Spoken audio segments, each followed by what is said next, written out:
નમસ્કાર દર્શક મિત્રો, આરટીવી ન્યૂઝમાં આપ સૌનું સ્વાગત છે। સમાચાર આવી રહ્યા છે કે વડોદરા મ્યુનિસિપલ કોર્પોરેશનમાં સફાઈ સેવકની ભરતીનો ખોટો મેસેજ વાયરલ થયા બાદ કોર્પોરેશનના અધિકારીઓ દોડતા થઈ ગયા હતા। ત્યારે સફાઈ સેવકની ભરતીનો ખોટો મેસેજ વાયરલ કરનારને પોલીસે ઝડપી પાડ્યો। વડોદરાના નાકડવાડા વિસ્તાર પાસેથી આરોપી નરેશ સોલંકીને પોલીસે ઝડપી પાડી તેની પૂછપરછ કરતા તેણે ખુલાસો કર્યો હતો કે પોતાના સમાજના લોકોને નોકરી મળે તે હેતુથી મેસેજ વાયરલ કર્યો હતો અને ગતરોજ વડોદરા મ્યુનિસિપલ કોર્પોરેશનમાં સફાઈ સેવકની ભરતી માટેની ભરતીનો મેસેજ ફરતો થતાં લોકો સફાઈ સેવક બનવા દોડ્યા હતા। જે બાદ મહાનગરપાલિકાના જનસેવા કેન્દ્ર ખાતે લોકો ઉમટી પડ્યા હતા અને 300 અરજી સ્વીકાર્યા બાદ ખબર પડી કે સફાઈ સેવકને આવી કોઈ જ ભરતી ન હોવાથી જાણ થતાં અરજદારોમાં રોષ ભભૂકી ઉઠ્યો હતો।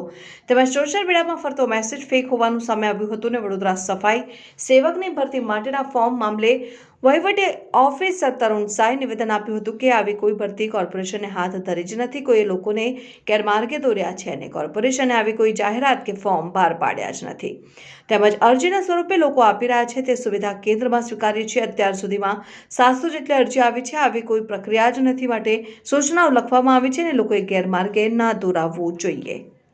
ગઈકાલે વડોદરા મ્યુનિસિપલ કોર્પોરેશનની ઓફિસમાં નરેશ ભોગીલાલ સોલંકી જેઓએ